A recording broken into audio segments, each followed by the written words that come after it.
Hello everyone, welcome to our Tech Tuesday tutorials number 123. Today I share with you one of my favorite photo tweaking apps for mobile called Snapseed. Snapseed is a powerful free photo editor from Google that's available on the iOS or Android store. It lets you quickly tweak photos via filters, selective edits, and perform common functions like rotate, crop, and even perspective. Let's take a look at a couple of the features that you may not notice at first glance. So when you start up Snapseed, you can tap anywhere to open up a photo, and it remembers where you last pulled your photos from. Now, here's something really important. You can hit the three lines up here, the pancakes, and pull images from your phone, but also from your downloads and your Google Drive. And if you select Google Drive, you can even choose from shared drives. Now, not all photo editing apps allow you to do this kind of thing, so it's actually really handy to have. When you load an image, you're going to get a series of filters over on the right-hand side, and they include your basic ones, smooth, pop, but they also have some interesting ones here like morning, which changes the actual colors to be more warm and bright. Okay, that's basic standard kind of Instagram filters, but in addition to the basic filters, which is this little rainbow looking thing, you can also come over here and do more selective edits. This lets you tune the image and adjust the brightness and contrast. Now, here's the thing. They do have an auto adjust, which is kind of nice. But one thing I like about Snapseed is how easy and intuitive it is to use. Really, it's controlled by how you drag your finger across the phone. If you drag left and right, it adjusts how much or how little you're affecting this particular attribute.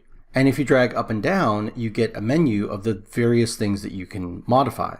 So I can go to contrast by dragging up and down. Drag left to right to increase the contrast, keep going, affect the ambient light on that, decrease or increase that, adjust the warmth, which is the yellow or the blue, and when you're happy you can then hit OK.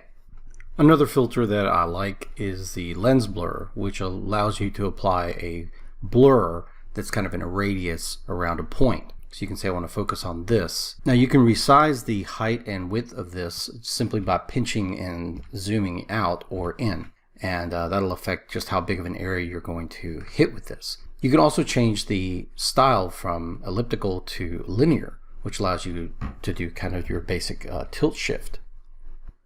And so you can affect how much you blur it out and what part is focused. Once you're happy with it, hit accept, and you can continue to do more filters. So another one that I like is perspective. Perspective lets you tilt it either this way or that way in kind of 3D space. You can also tilt it to the left or to the right. And if you go to here to mode, you can do a few other things like rotate it, scale it, or even free perspective, which can make it really skewed. The fill mode tells it what to do with the background that does not show up. So if you tell it to do, let's say, a white background, and I skew this, you'll see that it turns white up there. Yeah, you can affect this pretty well and kind of create a nice little perspective look to it.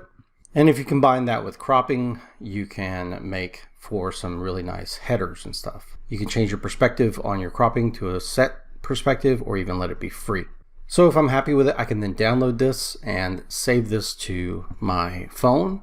I can also export it and change the quality and the size and a few other things. If you just do a basic save, it's going to save it at 90% on your phone.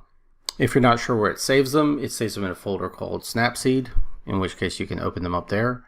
Alternatively, you can share them, which will pull up your basic sharing menu, your typical menu, which allows you to share it to Instant Messenger, Facebook, Twitter, things like that. One handy one to send it to is to Drive. So it puts it right back into your Google Drive where you would like it to go. You need to allow it to have access to your Drive photos and so on, but that's fine. Choose what folder you want it to be in, give it a name, and then upload it.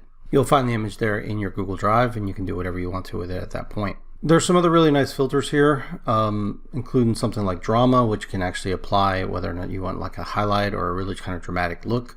The glamour glow gets you that nice little kind of hazy look that you get in glamour shots, but it's also really good for creating a feeling of kind of a surreal or dreamlike state.